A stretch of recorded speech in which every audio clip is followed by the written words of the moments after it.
മലയാള സിനിമകളിലെ പൊളിറ്റിക്കൽ കറക്റ്റ്നെസ്സിനെ കുറിച്ച് 5ഓളം വീഡിയോസ് നാം ചെയ്തിട്ടുണ്ട്. അവയെല്ലാം ഒന്നിച്ച് ചേർത്തുകൊണ്ടുള്ളൊരു സിംഗിൾ വാച്ച് എപ്പിസോഡാണിത്.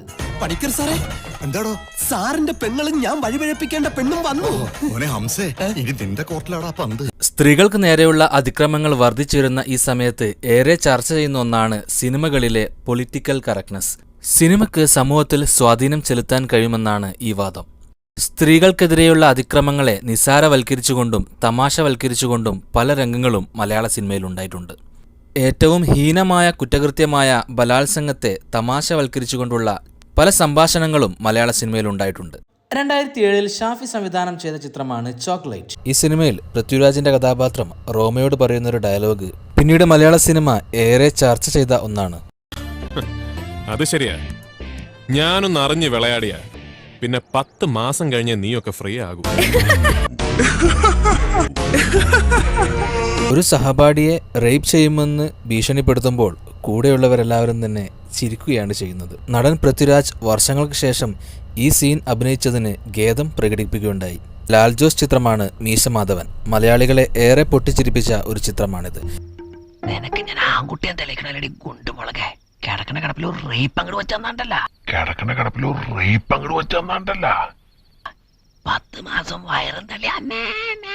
കക്കാനെത്തിയ കള്ളൻ നായികയെ കണ്ടുകൊണ്ട് പറയുന്ന ഒരു ഡയലോഗുണ്ട്. അത് തമാശയ്ക്ക് വേണ്ടിയാണെങ്കിലും ഏറെ ക്രൂരമായ ഒന്നാണ് പറയുന്നത്. 2013 ജോസ് തോമസ് സംവിധാനം ചെയ്ത ദിലീപ് ചിത്രമാണ് ശൃംഗാരവേലൻ. സെൻട്രൽ ജയിലിൽ ഒരുമിച്ച് കിടന്ന ഞാൻ ഒരു കുത്തുകേസിലെ പ്രതിയായിട്ട്, അവനൊരു പീഡന കേസിലെ പ്രതിയായിട്ട്. പീഡനക്കേസിലെ പ്രതിയാ? നീ വിചാരിക്കണ പോലെ അങ്ങനെ വലിയ പീഡന കേസൊന്നും അല്ല. ഒരു കുഞ്ഞു പീഡന കേസ്, ഒരു 10 വയസ്സുള്ള പെൺകുട്ടി. അങ്ങനെ വലിയ പീഡന കേസൊന്നും അല്ല, ഒരു കുഞ്ഞു പീഡന കേസ്, 10 വയസ്സുള്ള പെൺകുട്ടി. ഒരു 10 വയസ്സുകാരിയായ പെൺകുട്ടിയെ പീഡിപ്പിക്കുന്നതിനെ ഒരു നിസ്സാര കാര്യമായിട്ടാണ് കാണിക്കുന്നത്. 1997 കോമഡി ചലച്ചിത്രമാണ് ഹിറ്റ്ലർ ബ്രദേഴ്സ്. ഓഹോ, ഇനി ഞാൻ ആരാണെന്നറിയോ? ഞാൻ ചൈൽഡ് സ്പെഷ്യലിസ്റ്റ്. ഞാനൊന്ന് മനസ്സ് വെച്ചാൽ 10 മാസം കൊണ്ട് നീ ഒരു കൊച്ചിനെ പ്രസവിക്കും. ഈ ഒരു കുറ്റകൃത്യം ചെയ്യുന്നതിനെ വളരെ നിസ്സാരവൽക്കരിക്കുകയും അതുപോലെ തന്നെ ഒരു ഹീറോയിസ്റ്റിക് പരിവേഷം നൽകാൻ വേണ്ടി ഇത് കേട്ട് കൂടെയുള്ളവർ കൈയടിക്കുന്നതും കാണാം. ഈ സിനിമ സംവിധാനം ചെയ്തിരിക്കുന്നത് സന്ധ്യാമോഹനാണ്. യാദൃശികമായി അടുത്ത രംഗവും ഇതേ സംവിധായകന്റെ തന്നെയാണ്. സന്ധ്യാമോഹൻ 2012 സംവിധാനം ചെയ്ത ചിത്രമാണ് മിസ്റ്റർ മരുമകൻ. ഏറെ സ്ത്രീവിരുദ്ധത നിറഞ്ഞ ഒരു സിനിമയാണിത്. കോടികളുടെ സ്വത്തുള്ള പണിക്കരുടെ ഒരേ പെങ്ങളെ നിനക്ക് കിട്ടണോ? അതിനുള്ള വഴി ഞാൻ പറഞ്ഞുതരാം.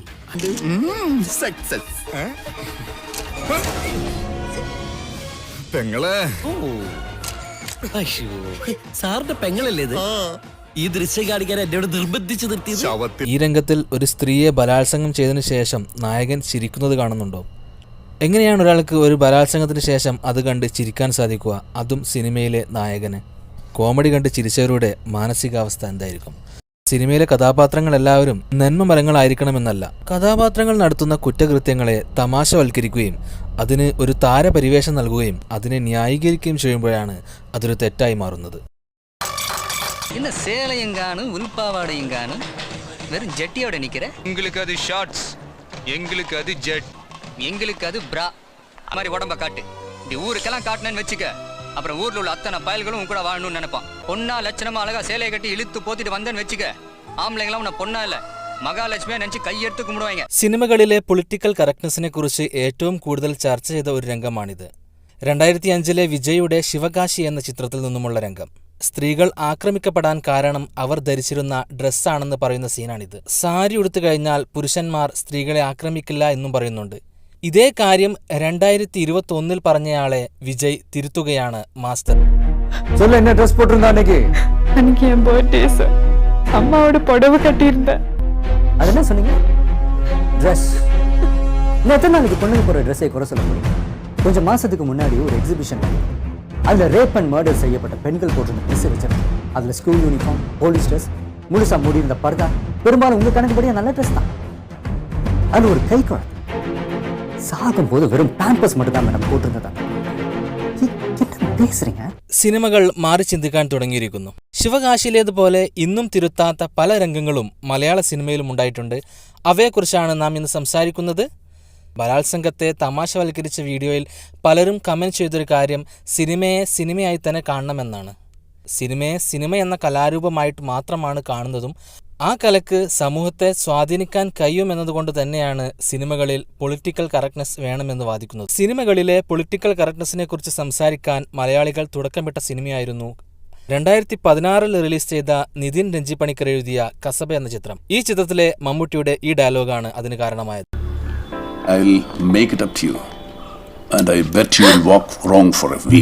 താൻ ബലാത്സംഗം ചെയ്യുമെന്നൊരു സ്ത്രീയോട് നിസ്സാരമായി പറഞ്ഞുകൊണ്ട് മാസായി നടന്നു വരികയാണ് നായകൻ. ഹീനമായ കുറ്റകൃത്യത്തെ ഇത്രയ്ക്കും മാസായി കാണിച്ച ഒരു സീൻ മലയാള സിനിമയിൽ വേറെ ഉണ്ടാകില്ല. 2000 രഞ്ജിത്ത് എഴുതിയ ചിത്രമാണ് നരസിംഹം. ഈ ചിത്രത്തിലും സ്ത്രീകളെ വില കുറച്ച് കാണുന്ന ഒരു രംഗമുണ്ട്. വെള്ളമടിച്ച് കോൺ തിരിഞ്ഞ് പാതിരായ്ക്ക് വീട്ടിൽ വന്ന് കയറുമ്പോ ചെരുപ്പൂരി കാലമടക്കി ചുമ്മാ തൊഴിക്കാൻ, തുലാവർഷ രാത്രികളിൽ ഒരു പുതപ്പിനടിയിൽ സ്നേഹിക്കാൻ, എന്റെ കുഞ്ഞുങ്ങളെ പെറ്റുപോറ്റാനും, ഒടുവിൽ ഒരു നാൾ വടിയായി തെക്കേപ്പറമ്പിലെ പുളിയന്മാവിന്റെ വിറകിനടിയിൽ എരിഞ്ഞു തീരുമ്പോ നെഞ്ച് തല്ലിക്കര എനിക്കൊരു പെണ്ണിനെ വേണം. ഒരു ഭാര്യ ചെയ്യേണ്ടത് ഇത് മാത്രമാണെന്നാണ് നായകൻ പറയുന്നത്. സ്ത്രീ സമൂഹത്തിനെതിരെയുള്ള അങ്ങേയറ്റത്തെ അധിക്ഷേപമായിരുന്നു ആ രംഗം.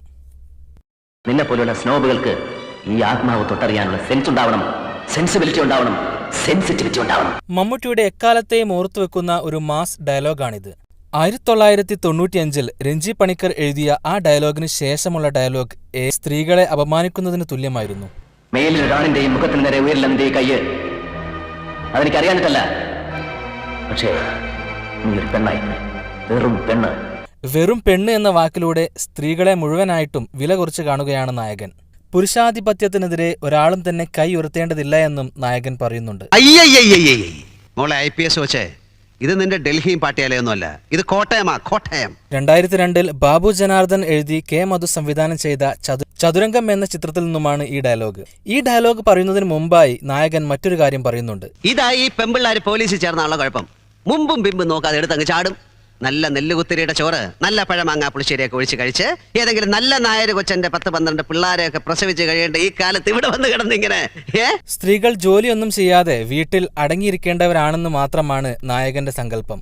ജോലി ചെയ്ത് സ്വന്തം കാലിൽ ജീവിക്കുന്ന സ്ത്രീകൾക്കെതിരെയുള്ള അധിക്ഷേപമാണ് ഈ ഡയലോഗ്. 1996 സിദ്ദിഖ് എഴുതി സംവിധാനം ചെയ്ത ചിത്രമാണ് ഹിറ്റ്ലർ. ഈ ചിത്രത്തിലെ ഈ രംഗമൊന്ന് കണ്ടു നോക്കൂ. പക്ഷേ അവളൊന്ന് ഒച്ച വെച്ചിരുന്നെങ്കിലോ, ഒന്ന് ഉറക്കെ കരഞ്ഞിരുന്നെങ്കിലും. ഒരു ബലാത്സംഗത്തിന് കാരണം സ്ത്രീയാണെന്നാണ് പറയുന്നത്. അതിനുശേഷമാണ് ഏറ്റവും വിചിത്രമായ കാര്യം സംഭവിക്കുന്നത്. നിനക്കിഷ്ടമാണെങ്കിലും അല്ലെങ്കിലും നീ ആ പ്രൊഫസറെ തന്നെ വിവാഹം കഴിക്കണം. ഒരു സ്ത്രീ തന്നെ ബലാത്സംഗം ചെയ്തയാളെ തന്നെ വിവാഹം കഴിക്കുന്നത് എത്ര മോശമായ കാര്യമാണ്. ഏറ്റവും വലിയ ഒരു നീതി നിഷേധമാണത്. മലയാളത്തിലെ ഒരുപാട് സിനിമകളിൽ ഇങ്ങനെ ഉണ്ടായിട്ടുണ്ട്. ബലാത്സംഗം ചെയ്യപ്പെട്ട സ്ത്രീയെ ബലാത്സംഗം ചെയ്ത ആളെ കൊണ്ട് തന്നെ വിവാഹം കഴിപ്പിക്കുന്നതിലൂടെ എല്ലാം ശരിയാകുമെന്ന് പറയുന്ന ഒരുപാട് സിനിമകളുണ്ട്. 1999 രഞ്ജിത്ത് എഴുതിയ മറ്റൊരു ചിത്രമാണ് ഉസ്താദ്. ആ സിനിമയിലെ ഈ രംഗമൊന്ന് കണ്ടു നോക്കൂ. പറയാം, പ്രസംഗിക്കാം, ആദർശങ്ങൾ, കാലണയ്ക്ക് വില പോലും ഇല്ലാത്ത പുരോഗമന ആശയങ്ങൾ. അവൾ ഇൻഡിവിജ്വലാണ്, അവളുടെ ലൈഫ്, ഡ്രീംസ്, അവളുടെ ഫ്യൂച്ചർ തേങ്ങാക്കൊലയാണ്. പിന്തിരിപ്പൻ ആശയങ്ങളെ മാത്രം പിന്തുടർന്നു പോയാൽ മതിയെന്നും സ്ത്രീകൾക്ക് അവരുടേതായ തീരുമാനങ്ങൾ എടുക്കാൻ പാടില്ല എന്നുമാണ് നായകൻ പറയുന്നത്. നമ്മുടെ സമൂഹത്തിലെ പുരുഷ മേധാവിത്വത്തെയാണ് അവിടെ കാണിക്കുന്നത്. 1994 പ്രിയദർശൻ സംവിധാനം ചെയ്ത ചിത്രമാണ് തേന്മാവിൻ കൊമ്പത്ത്. കരയൊന്നും വേണ്ട, ഇവിടെ നിന്നോളൂ. എന്താ ഇതിന്റെ ജാതി? നമ്മുടെ ജാതി തന്നെ. അതെമ്പ്രാൻ ചേട്ടൻ അങ്ങനെ അറിയാം? ഞാനൊക്കെ ചോദിച്ചു മനസ്സിലാക്കി. അച്ഛൻ ഗോവിന്ദൻ നായര്, അമ്മാവൻ ചോക്കുട്ടി. ഒരാളെ നാം ജോലിക്കെടുക്കുമ്പോൾ അയാളോട് ചോദിക്കേണ്ടത് എന്താണ്? എന്താ ഇതിന്റെ ജാതി? ജോലി എടുക്കാനുള്ള കഴിവിനേക്കാൾ മികച്ചൊരു കഴിവാണ് അച്ഛൻ ഗോവിന്ദൻ നായര് ആകൽ എന്നത്. ഒരുപാട് സിനിമകളിൽ പ്രിയദർശൻ തന്റെ ഈ ജാതിയെ പുകഴ്ത്തുന്നതായി നമുക്ക് കാണാം. 1991 വേണു നാഗവള്ളി എഴുതിയ കിലുക്കം എന്ന സിനിമയിലും ഇതേ ഒരു ക്രൈറ്റീരിയ തന്നെ ഉപയോഗിക്കുന്നുണ്ട്. ജോലിക്കെടുക്കാൻ വരുമ്പോൾ ചോദിക്കുന്ന ചോദ്യം ഇതാണ്: എന്താ ജാതി? അമ്മയുടെ. ഏതാണ് അമ്മയുടെ ജാതി? ഞാൻ ഡാഡിയെ കണ്ടിട്ടില്ല. അറിയാം, ഓദിക്കന്മാരില്ലത്തില്ലേ നിന്റെ അമ്മ. അതെ, ജോലിക്ക് പെർഫെക്റ്റായ ജാതിയാണിത്. 2001 പ്രിയദർശൻ തന്നെ എഴുതിയ ഒരു സിനിമയാണ് കാക്കക്കുയിൽ. ഞാൻ വേറൊരു പെൺകുട്ടിയെ സ്നേഹിക്കുന്നുണ്ട്. വല്ല മദാമിയോ മറ്റോ? നമ്മുടെ നാട്ടുകാരി തന്നെ, ലണ്ടനിൽ കേംബ്രിഡ്ജ് യൂണിവേഴ്സിറ്റി പഠിക്കുക. എന്താ പേര്? രാധിക മേനോൻ. ഓ, സമാധാനമായി മേനോൻകുട്ടിയാണല്ലേ. അതായത് ലോകോത്തര യൂണിവേഴ്സിറ്റിയിൽ പഠിക്കുന്ന ആളാണ് എന്നതൊന്നും തന്നെ ഒരു മെറിറ്റ് അല്ല. മെറിറ്റ് എന്താണെന്ന് വെച്ചാൽ സമാധാനമായി മേനോൻകുട്ടിയാണല്ലേ. വീണ്ടും ആ ജാതിയെ പുകഴ്ത്തുകയാണ് പ്രിയദർശൻ. 2016 റിലീസ് ചെയ്ത ഒപ്പം എന്ന സിനിമയിൽ എത്തുമ്പോഴേക്കും നെടുമുടി വേണുവിന്റെ കഥാപാത്രത്തിലൂടെ അവതരിപ്പിക്കുന്ന ആശയം ഒന്നാണെങ്കിലും അവതരണ ശൈലി മാറ്റിയിട്ടുണ്ട്. ഒരു കാര്യം നിങ്ങൾ രണ്ടു കൂട്ടരും മനസ്സിലാക്കണം.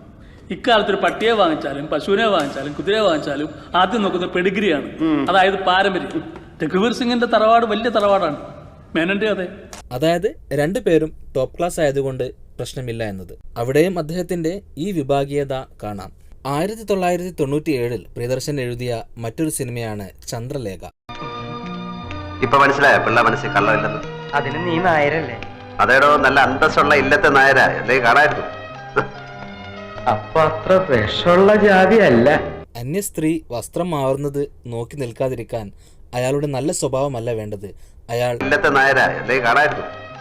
ഒരാളുടെ നല്ല സ്വഭാവത്തെ കാണിക്കാൻ വേണ്ടി അയാൾ ഇന്ന ജാതിയിൽപ്പെട്ട ആളാണെന്ന് പറയുകയാണ് ചെയ്യുന്നത്. അതായത് വീണ്ടും പ്രിയദർശൻ ആ ജാതിയെ മഹത്വൽക്കരിക്കുകയാണ്.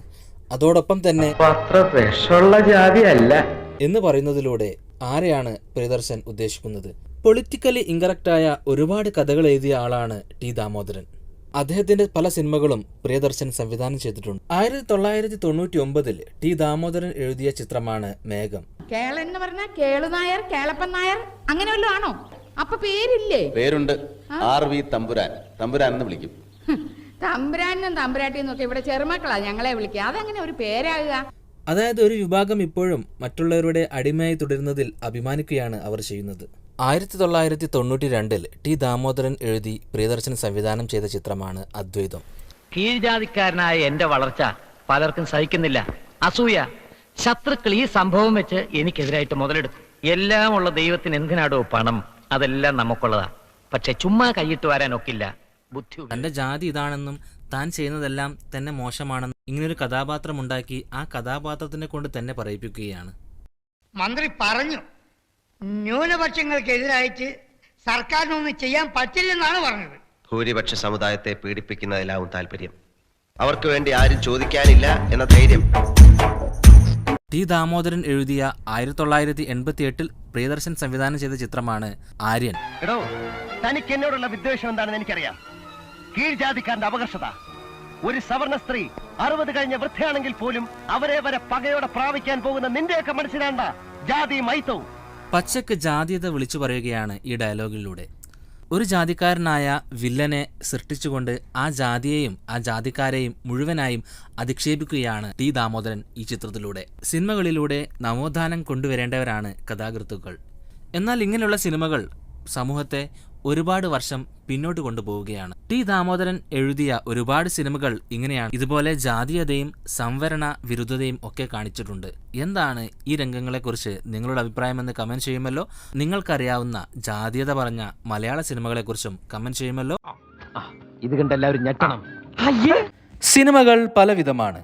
എല്ലാ സിനിമകളും എല്ലാവർക്കും കാണാൻ വേണ്ടിയല്ല നിർമ്മിക്കുന്നത്. സിനിമ തയ്യാറായാൽ അത് ആരൊക്കെ കാണണമെന്ന് തീരുമാനിക്കുന്നത് central board of film certification ആണ്. സെൻസർ ബോർഡ് എന്ന് വിളിക്കുന്ന ആ ബോഡിയാണ് സിനിമ ഏത് കാറ്റഗറിയിൽപ്പെട്ട പ്രേക്ഷകർ കാണണമെന്ന് തീരുമാനിക്കുന്നത്. 2021 പുറത്തിറങ്ങിയ ലിജോ ജോസ് പല്ലിശ്ശേരി ചിത്രം ചുരുളിയെക്കുറിച്ച് നാം ചെയ്ത എക്സ്പ്ലനേഷൻ വീഡിയോയിൽ പലരും കമന്റ് ചെയ്തൊരു കാര്യമായിരുന്നു സിനിമ കുടുംബസമേതം കണ്ടുകൊണ്ട് നാണം കെട്ടുപോയെന്ന കാര്യം. ആ സിനിമ ഒരു A സർട്ടിഫിക്കറ്റ് സിനിമയാണ്. അതായത് 18 വയസ്സിൽ താഴെയുള്ളവർക്ക് കാണാൻ പാടില്ല. അങ്ങനെയുള്ള സിനിമ കുടുംബസമേതം ഇരുന്ന് കണ്ടത് തന്നെയാണ് തെറ്റ്. ഒരു ഉപാധികളുമില്ലാതെ ഏത് പ്രായത്തിലുള്ളവർക്കും കാണാൻ പറ്റിയ സിനിമകളെയാണ് U സർട്ടിഫിക്കറ്റ് സിനിമകൾ എന്ന് വിളിക്കാറ്. മായാമോഹിനി, ചങ്സ് പോലെയുള്ള സിനിമകൾക്ക് അങ്ങനെയുള്ള സർട്ടിഫിക്കറ്റാണ് നൽകിയത്. 12 വയസ്സിന് താഴെയുള്ള കുട്ടികൾ സിനിമ കാണുമ്പോൾ പേരൻസിന്റെ ഗൈഡൻസ് വേണമെന്നതാണ് US സർട്ടിഫിക്കറ്റ് സിനിമകളുടെ പ്രത്യേകത. ഒരു പ്രത്യേകതരം പ്രേക്ഷകർക്ക് വേണ്ടി മാത്രം ചെയ്യുന്ന സിനിമകളെയാണ് S സർട്ടിഫിക്കറ്റ് സിനിമകൾ എന്ന് വിളിക്കാറ്. തമാശകൾ പലവിധമാണ്. അതിൽപ്പെട്ട ഒന്ന് തന്നെയാണ് അഡൾട്ട്സ് ജോക്ക്. വളരെ നല്ല രീതിയിൽ തന്നെ പല സിനിമകളും അഡൾട്ട്സ് ജോക്കുകൾ കൈകാര്യം ചെയ്യാറുണ്ട്. മലയാളത്തിൽ ഹിറ്റായിരുന്ന കുടുംബ പ്രേക്ഷകർക്കുള്ള സിനിമകളിൽ അഡൾട്ട്സ് ജോക്കുകൾ ധാരാളമായി കാണാറുണ്ട്. 2002 ലാൽ ജോസ് സംവിധാനം ചെയ്ത ദിലീപ് കാവ്യമാധവൻ ചിത്രമാണ് മീശ മാധവൻ.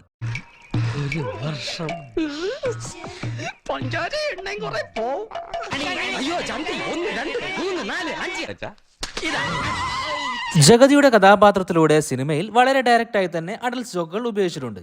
എന്നാൽ ഇൻഡയറക്റ്റായി ഡബിൾ മീനിങ്ങിലൂടെ പല രംഗങ്ങളും സിനിമയിൽ വേറെയുമുണ്ട്. ഇവൻ എന്റെ കൂട്ടുകാരനായതുകൊണ്ട് പറയണല്ല, ഇതുപോലൊരു കിണ്ടി എന്റെ ജീവിതത്തിൽ ഞാൻ കണ്ടിട്ടില്ല. ഇതൊരു കിണ്ടി എന്ന് പറഞ്ഞാൽ 1.5 കിണ്ടി വരുന്നേ. ഓ, ഒരുപാട് വലുതായാലും പാടാന്നേ, എടുത്ത് പെരുമാറണ്ടല്ലേ. കൃഷ്ണവിലാസം ബഹിർദമല്ല വലിയ വെടി ചെറിയ വെടി വെടി വഴിപാടാണല്ലേ കാട്ടില് കണ്ടാ പിന്നെ അവള് ശവ പിള്ളേച്ച ശവത്തെ കുത്തരുത്. ഈ ഡയലോഗുകളുടെ അർത്ഥമൊന്നും നാം ഇവിടെ ചർച്ച ചെയ്യുന്നില്ല. കുട്ടികൾക്കും കാണാൻ പറ്റിയ രീതിയിൽ ഇന്നും കുടുംബ പ്രേക്ഷകരുടെ സിനിമ എന്ന പേരിൽ ഒരുപാട് പ്രാവശ്യം ടി.വിയിൽ കാണിക്കുന്ന ഒരു സിനിമയാണിത്. 2002 ഷാഫി സംവിധാനം ചെയ്ത എക്കാലത്തെയും സൂപ്പർ ഹിറ്റ് ചിത്രമാണ് കല്യാണരാമൻ. ചിത്രത്തിൽ ഒരുപാട് സ്ഥലങ്ങളിൽ അശ്ലീല തമാശകളുണ്ട്. ഈ ചിത്രവും ഒരു യു സർട്ടിഫിക്കറ്റ് സിനിമയാണ്. ഇതിലേതാണ് കല്ല്? ഇത് കണ്ട് എല്ലാവരും ഞെട്ടണം. അയ്യേ, ഒറ്റ ചവിട്ടോട്ടിയുണ്ടല്ലോ. എന്ത്? നിങ്ങൾ തമ്മിൽ ഒരിക്കലും കല്യാണം കഴിക്കാതിരിക്കാൻ വേണ്ടി ഞാൻ മൊട്ടയിൽ ഒരു സാധനം ചെയ്തു. ഞാൻ സിബ് തുറന്നോട്ടെ. അയ്യോ അങ്ങനെ പറയുന്നത്. ഞാൻ സിബ് തുറന്നെടുത്തോട്ടെ. ബാഗിന്റെ സിബ്. എടോ, തന്നോട് ഞാൻ 16 പ്രാവശ്യം ചോറിട്ടെന്ന് ചോദിച്ചതല്ലേ? ചോറും തന്നെയല്ലേ ഞാൻ പറഞ്ഞത്? അക്ഷരം മാറിയൊന്നുമില്ലല്ലോ. അക്ഷരം മാറിയാൽ എന്ത് സംഭവിക്കുമെന്ന് കുട്ടികൾക്ക് നിങ്ങൾക്ക് പറഞ്ഞു കൊടുക്കാൻ സാധിക്കുമോ? 2003 ജയസൂര്യ, കാവ്യ മാധവൻ എന്നിവർ കേന്ദ്ര കഥാപാത്രങ്ങളെ അവതരിപ്പിച്ച് ഷാഫി സംവിധാനം ചെയ്ത മറ്റൊരു ചിത്രമായിരുന്നു പുലിവാൽ കല്യാണം. ചിത്രത്തിൽ ഒരുപാട് രംഗങ്ങളിൽ ഡബിൾ മീനിങ് ഡയലോഗ്സ് കാണാം. കാരണം പടക്കങ്ങൾ എന്നും എന്റെ ഒരു വീക്ക്നെസ് ആയിരുന്നു. നല്ല തറവാട്ടുകാരാ, ദാനധർമ്മികളാ. അതെ അതെ, ആ മുഖത്ത് എഴുതി വെച്ചിട്ടുണ്ട്, ആർക്കും വാരിക്കോരി കൊടുക്കുന്നവളാണ്. അമ്മയെ സഹായിക്കുന്നു. എന്താ ഹോബീസ്? ഐ മീൻ ഒഴിവ് സമയങ്ങളിൽ ചിലവഴിക്കുന്നു. ഒഴിവ് സമയം കിട്ടാറില്ല. മണവാളൻ എന്ന സലീം കുമാറിന്റെ കഥാപാത്രത്തിലൂടെയായിരുന്നു ആ സിനിമയിൽ അഡൽസ് ജോക്കും ഡബിൾ മീനിങ് ഡയലോഗുകളും ധാരാളമായി വന്നത്. 2000 സുരേഷ് ഗോപി, ലാൽ എന്നിവർ കേന്ദ്ര കഥാപാത്രങ്ങൾ അവതരിപ്പിച്ച് പുറത്തിറങ്ങിയ റാഫി മെക്കാർട്ടിൻ ചിത്രമായിരുന്നു തെങ്കാശിപ്പട്ടണം. ആ സിനിമയിലും ഒരുപാട് അഡൽസ് ജോക്കുകൾ നമുക്ക് കാണാം. എടാ, കുറച്ചങ്ങോട്ട് നീങ്ങുന്നു. കാലയുടെ നോട്ടം അത്ര ശരിയല്ലട്ടാ. നിനക്കുഴപ്പൊന്നുമില്ലല്ലോ, ഞാനല്ലേ പുറകിൽ നിൽക്കണത്. കയ്യിലുള്ള സാധനം വീർപ്പിച്ചു കൊടുക്ക, ഗ്ലൗസ് വീർപ്പിച്ചു കൊടുക്ക. 1989 സൂപ്പർ ഹിറ്റ് ചിത്രമായിരുന്നു സിദ്ദിഖ് ലാൽ സംവിധാനം ചെയ്ത റാംജി റാവു സ്പീക്കിംഗ്. ചിത്രത്തിലെ ഒരു രംഗമാണിത്.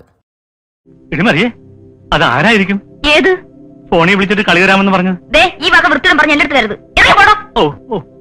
2005 സനൽ സംവിധാനം ചെയ്ത് കുഞ്ചാക്കോ ബോബൻ, കാവ്യ മാധവൻ എന്നിവർ അഭിനയിച്ച് സെൻസർ ബോർഡ് യു സർട്ടിഫിക്കറ്റ് നൽകിയ സിനിമയായിരുന്നു ഇരുവട്ടം മണവാട്ടി. എന്റെ ചിട്ടി ചേരോ? അതാ ജോലിയെങ്കിൽ ഒന്ന് പിടിച്ചേ പോവൂ.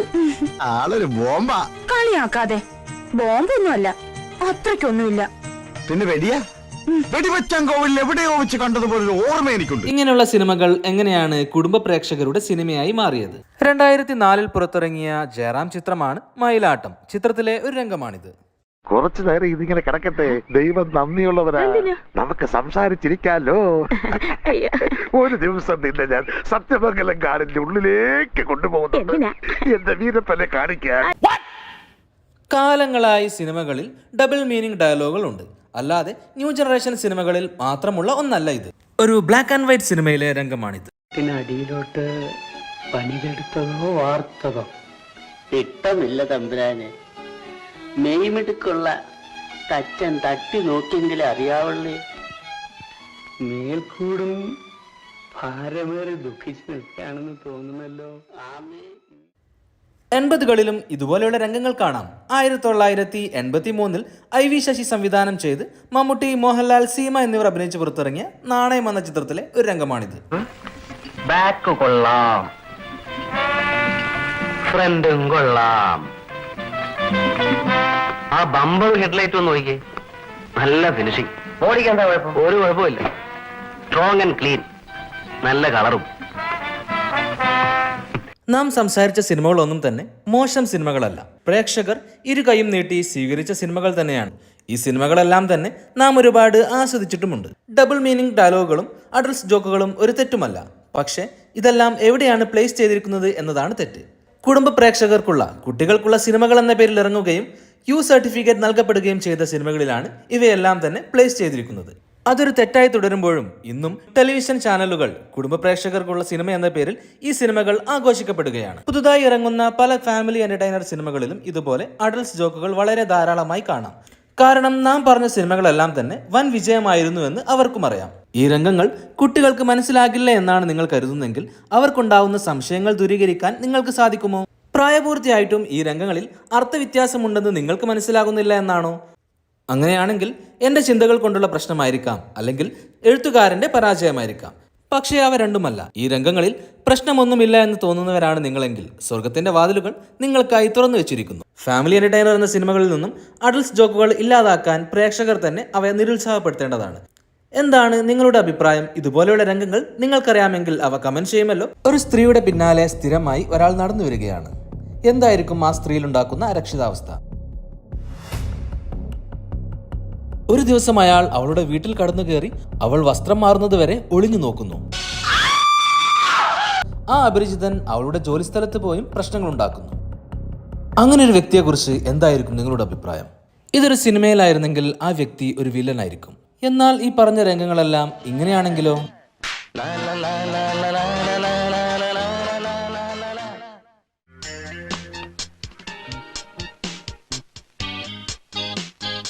Do you love me, Gatha? Stupid. I mean jam. 1989 Priyadarshan സംവിധാനം ചെയ്ത മോഹൻലാൽ ചിത്രമാണ് വന്ദനം. സിനിമയിലെ സ്റ്റോക്കിങ്ങിനെ കുറിച്ച് സംസാരിക്കുമ്പോൾ മലയാളികൾ ഏറെ ചർച്ച ചെയ്ത ഒരു സിനിമയാണ് വന്ദനം. ഈ സിനിമയിൽ മോഹൻലാൽ കൈകാര്യം ചെയ്ത ഉണ്ണി എന്ന കഥാപാത്രം ഗാഥയുടെ റൂമിലേക്ക് ഒരു ഇൻവെസ്റ്റിഗേഷന്റെ പേരിലാണ് എത്തിനോക്കുന്നത്. പിന്നീട് അത് സ്വകാര്യതയിലേക്കുള്ള എത്തിനോട്ടമായി മാറുകയും ചെയ്യുന്നു. പൊതുയിടങ്ങളിലും ജോലി സ്ഥലങ്ങളിലും സ്ത്രീകൾക്ക് പിന്നാലെ നടന്നുകൊണ്ടാണ് പ്രണയം കാണിക്കേണ്ടത് എന്നാണ് ഈ നായകൻ പഠിപ്പിക്കുന്നത്. 1986 മറ്റൊരു പ്രിയദർശൻ മോഹൻലാൽ ചിത്രമാണ് താളവട്ടം. ആ സിനിമയിലും നായകൻ തന്റെ പ്രണയം കാണിക്കുന്നത് ഇങ്ങനെ തന്നെയാണ്.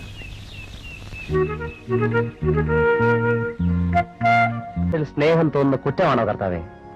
മോഹൻലാൽ അവതരിപ്പിച്ച വിനോദ് എന്ന കഥാപാത്രം ലിസിയുടെ അനിത എന്ന കഥാപാത്രത്തോട് തന്റെ പ്രണയം കാണിക്കാൻ വേണ്ടി ചെയ്യുന്ന ഓരോ പ്രവർത്തനങ്ങളും അവരുടെ സ്വകാര്യതയെ ഹനിക്കും വിധമാണ്.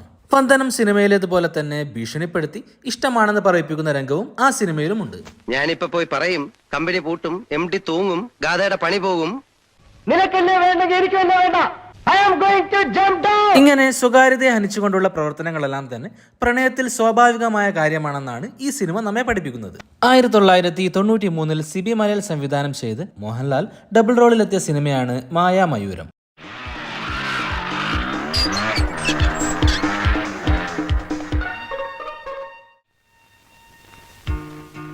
നരേന്ദ്രൻ എന്ന മോഹൻലാൽ കഥാപാത്രം നന്ദ എന്ന രേവതിയെ പിന്തുടരുന്നതാണ് ആ സിനിമയിൽ കാണിക്കുന്നത്. നായികയെ പിന്തുടരുന്നതും അവരുടെ അനുവാദമില്ലാതെ അവരുടെ ഫോട്ടോസ് എടുക്കുന്നതും അത് അവർക്ക് തന്നെ അയച്ചു കൊടുക്കുന്നതും റൊമാൻസ് ആയിട്ടാണ് ഈ സിനിമ കാണിക്കുന്നത്.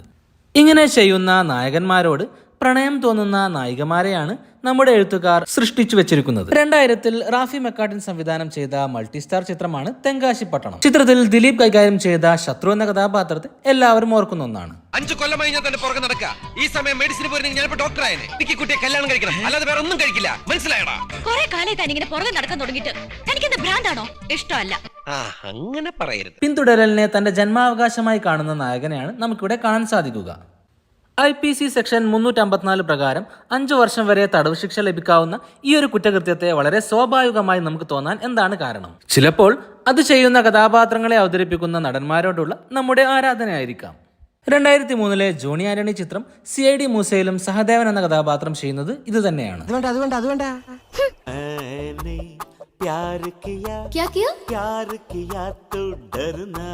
2011 ജോഷി ചിത്രമായ ക്രിസ്ത്യൻ ബ്രദേഴ്സിലും ദിലീപിനെ കാണിച്ചിരിക്കുന്നത് ഇങ്ങനൊരു കഥാപാത്രമായിട്ട് തന്നെയാണ്.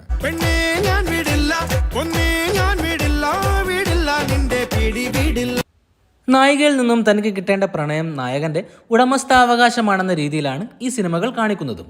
നമ്മുടെ സമൂഹത്തിലും അങ്ങനെ വിശ്വസിക്കുന്ന ഒരുപാട് പേരുള്ളത് കൊണ്ടായിരിക്കാം ഇങ്ങനെയുള്ള സിനിമകൾ വരുന്നതും. 2005 രാജസേനൻ സംവിധാനം ചെയ്ത ജയസൂര്യ ചിത്രമാണ് ഇമ്മിണി നല്ലൊരാൾ. ഈ സിനിമയിൽ പുറകെ നടന്ന് ശല്യം ചെയ്യുന്നതിനുപരി നായികയെ തട്ടിക്കൊണ്ടുപോയ നായകനോടാണ് പ്രണയം തോന്നുന്നത്. എന്നാൽ ഒരു തീവ്ര പ്രണയത്തിന്റെ പേരിലാണ് ഈ തട്ടിക്കൊണ്ടുപോകൽ എന്നും ചില സൂചനകൾ ഷൂട്ടിംഗ് നടക്കുന്ന സ്ഥലത്തു നിന്നും അറിവായിട്ടുണ്ട്. ചെക്കൻ പണി പറ്റിച്ചു.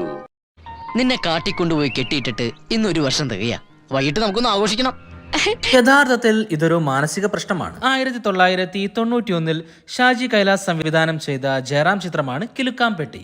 ഈ സിനിമയിൽ നായികയുടെ സ്വകാര്യതയിലേക്ക് കടന്നു കയറാൻ വേണ്ടി മാത്രം വേഷം മാറി വീട്ടിലെത്തുന്ന നായകനെയാണ് നമുക്ക് കാണാൻ സാധിക്കുക.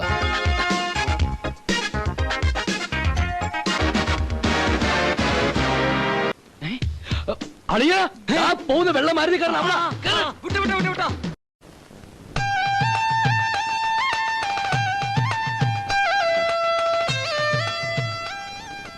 എന്ത് വേണം? 2013 രാജീവ് രവി സംവിധാനം ചെയ്ത ഫഹദ് ഫാസിൽ ചിത്രമാണ് അന്നയും റസൂലും. ചിത്രത്തിൽ അന്നയുടെ പിന്നാലെ നടക്കുന്ന റസൂൽ എന്ന കഥാപാത്രത്തെ വളരെ സ്വാഭാവികമായിട്ടാണ് കാണിച്ചിരിക്കുന്നത്. രണ്ട് കണ്ണ് കണ്ട് രണ്ട് കണ്ണ് കണ്ട് രണ്ട് കണ്ണ് കഥകിൻ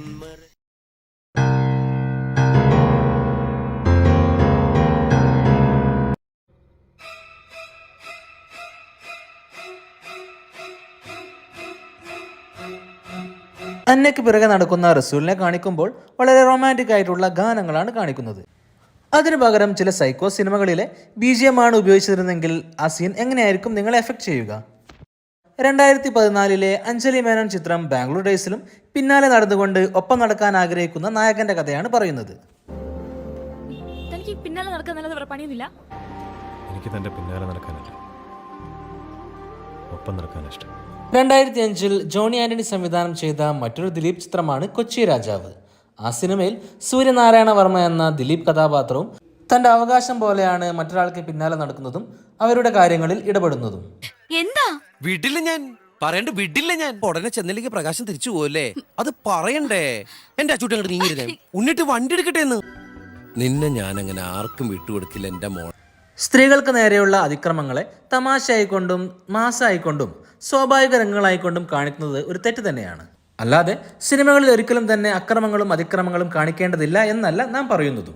ഒട്ടുമിക്ക കേസിൽ ഇങ്ങനെയൊക്കെ തന്നെ അവരാജ് ഒന്നും പറയില്ല, നമ്മളിങ്ങനെ പുറകെ ട്രൈ ചെയ്തോണ്ടിരിക്കണം. ഇങ്ങനെയുള്ള ചില തെറ്റായ ചിന്താഗതികളും സിനിമകൾ പ്രേക്ഷകർക്ക് നൽകുന്നുണ്ട്. സ്റ്റോക്കിങ്ങിനെ എതിർത്തുകൊണ്ട് നോ പറഞ്ഞാലും അതുപോലും നോ അല്ല എന്നാണ് സിനിമകൾ പറയാറ്. കാലങ്ങളായി സിനിമ സമൂഹത്തെ സ്വാധീനിച്ചുകൊണ്ടിരിക്കുകയാണ്. അതിൽപ്പെട്ട ഒന്ന് തന്നെയാണ് പ്രണയം എന്ന രീതിയിൽ സ്ത്രീകൾക്ക് പിന്നാലെയുള്ള ഈ നടത്തവും. മലയാള സിനിമയിൽ പിന്തുടരലിനെ പ്രണയമായി കാണിച്ച രംഗങ്ങൾ നിങ്ങൾക്കറിയാമെങ്കിൽ അവ കമന്റ് ചെയ്യുമല്ലോ. മറ്റൊരു ഇൻഫോർമേറ്റീവ് വീഡിയോയുമായി വീണ്ടും വരാം. പീസ്.